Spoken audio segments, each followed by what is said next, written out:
Hong Kong. The name alone conjures images of a dynamic, futuristic cityscape, a global financial hub pulsing with energy. But lately, things have felt different. The global pandemic, geopolitical tensions, and fierce competition from other financial centers have cast a shadow over this once untouchable powerhouse. Yet, like a phoenix from the ashes, whispers of a comeback are beginning to circulate. The Hong Kong government is considering a bold move: the revival of the Capital Investment Entrant Scheme, or CIS.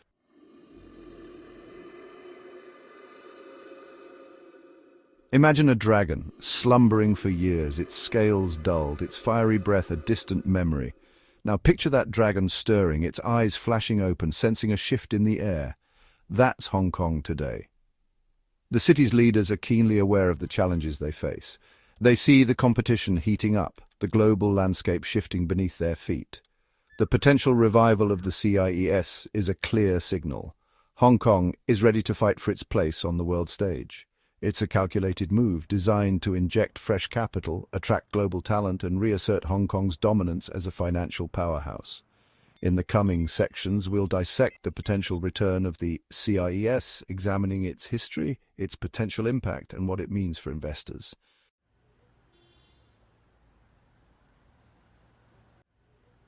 Picture this. The year is 2003. Hong Kong is still recovering from the SARS outbreak, its economy bruised but not broken. Enter the Capital Investment Entrant Scheme, or CIES. Launched with much fanfare, the program was a beacon to high-net-worth individuals around the world, promising residency in one of the most dynamic cities on Earth.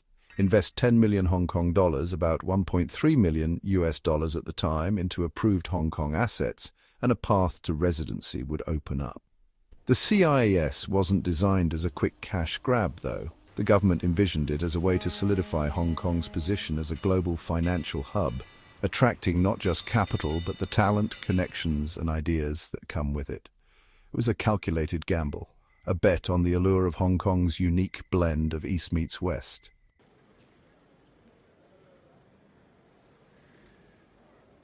And attract it did. For over a decade, the CIES became a magnet for investors, particularly those from mainland China eager to diversify their assets and gain a foothold in this international hub. Money poured into the city, fueling a booming property market and boosting the financial services sector. The scheme was hailed as a resounding success, a testament to Hong Kong's ability to adapt and thrive in an ever-changing global landscape. Many CIES participants became active players in the local economy, creating jobs, fostering innovation, and contributing to the city's vibrant cultural tapestry. The influx of capital wasn't without its critics, of course.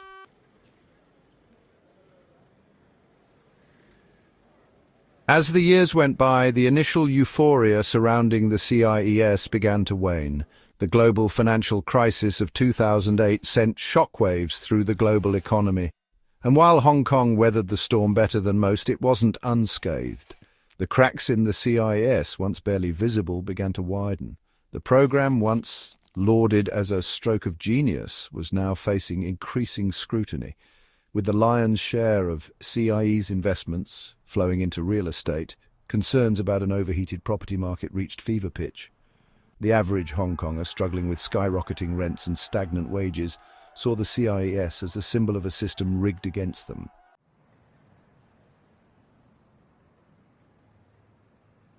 Fast forward to the present day.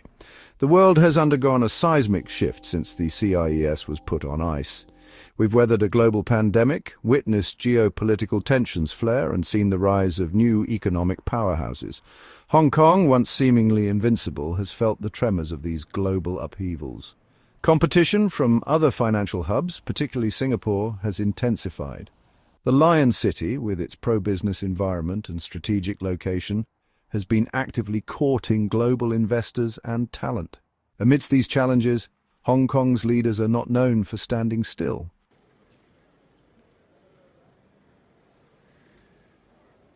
The potential revival of the CIES is not simply about nostalgia, it's a calculated gamble, a recognition that in a world awash in capital, Hong Kong needs to fight to attract its share. The dragon's hoard, once overflowing, needs replenishing, and the best way to do that? Lure in the investors, the entrepreneurs, the risk-takers who are always on the lookout for the next big opportunity. Investors are more discerning, more demanding, more mobile than ever before. Hong Kong, with its unique blend of East meets West, still holds a certain allure.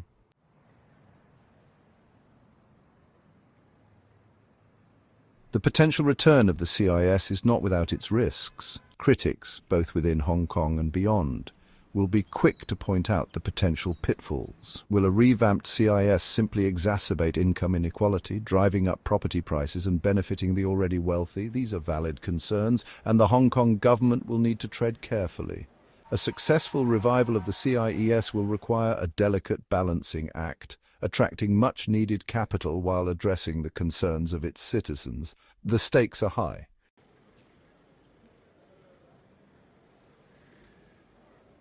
The original CIS, with its 10 million Hong Kong dollars, or about 1.3 million US dollars investment threshold, attracted a certain breed of investor.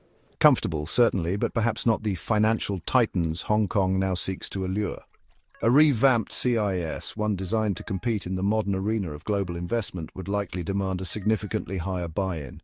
Imagine, if you will, a new threshold, set not at a mere 10 million Hong Kong dollars, but perhaps double, even triple that amount. This isn't about excluding aspiring entrepreneurs or those building their wealth. It's about attracting a different class of investor altogether. We're talking about family offices with generations of wealth, tech moguls seeking diversification, and global players accustomed to making big bets. This higher bar ensures that only those with significant capital, those capable of making a real impact, are granted access. It's positioning itself as a premium destination, a place where only the most discerning investors are welcome.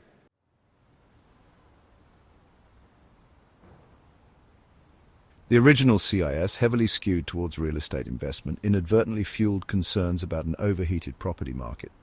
A new iteration, keen to avoid past pitfalls, would likely offer a more diversified portfolio of investment options, catering to a broader range of investor appetites.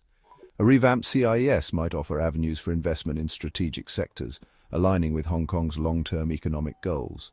Imagine directing capital towards cutting-edge tech startups, bolstering the city's reputation as an innovation hub. Or consider investments in green technology and sustainable infrastructure, showcasing Hong Kong's commitment to a greener future. This shift towards diversification mitigates the risk of over-reliance on a single sector, ensuring a more balanced and resilient economy. It demonstrates that Hong Kong is not just open for business, but open to new ideas, new industries, and a new era of growth.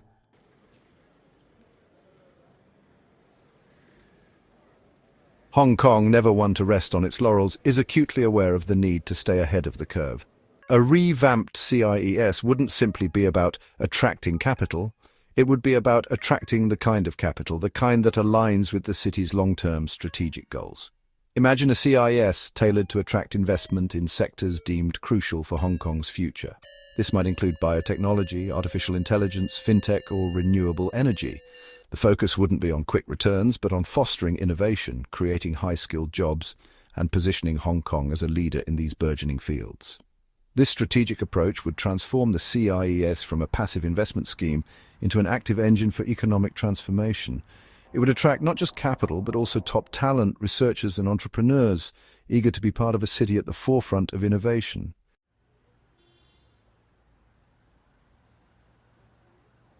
Let's be clear, Hong Kong isn't the only city vying for the affections and wallets of the world's wealthy.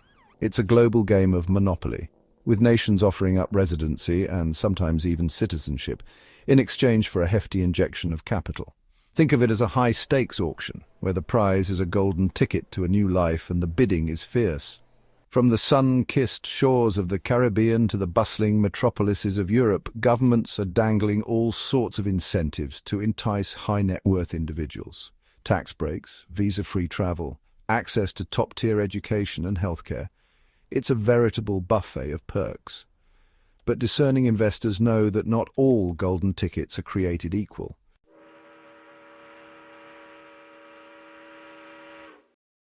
Just across the South China Sea, a familiar rival is making waves. Singapore, long admired for its efficiency and pro-business environment, has become a magnet for global investors. Its Global Investor Program, or GIP, a shining example of how to court the world's wealthy. With a minimum investment of 2.5 million Singapore dollars, roughly 1.8 million US dollars, the GIP offers a pathway to permanent residency in this island nation. Investors can choose from a range of investment options, from establishing a new business to investing in existing companies or funds. And the perks? Think world-class infrastructure, a stable political system, and a reputation for being one of the easiest places in the world to do business. Singapore's siren song is proving particularly alluring to those seeking a strategic foothold in Southeast Asia. So, where does this leave Hong Kong? Sandwiched between Singapore and other contenders, it needs to offer something unique to stand out. A simple reboot of the old CIES won't cut it. This calls for a strategic repositioning. Hong Kong's ace in the hole, its unique position as a gateway to China. While Singapore boasts regional connectivity, Hong Kong offers a direct line into China. For investors seeking to tap into China's market, Hong Kong remains the gateway. But it's not just about proximity. Hong Kong offers a familiar legal system, a business-friendly environment, and a deep pool of talent, all within a city that pulsates with East meets West energy. It's a place where deals are struck over dim sum and cocktails, where ancient traditions meet cutting-edge innovation. To succeed, Hong Kong needs to play to its strengths. It needs to position itself not as a direct competitor to Singapore, but as a complementary offering, a different flavor of investment opportunity. It needs to attract those who see the value in its unique position, its cultural dynamism, and its potential to bridge the gap between East and West.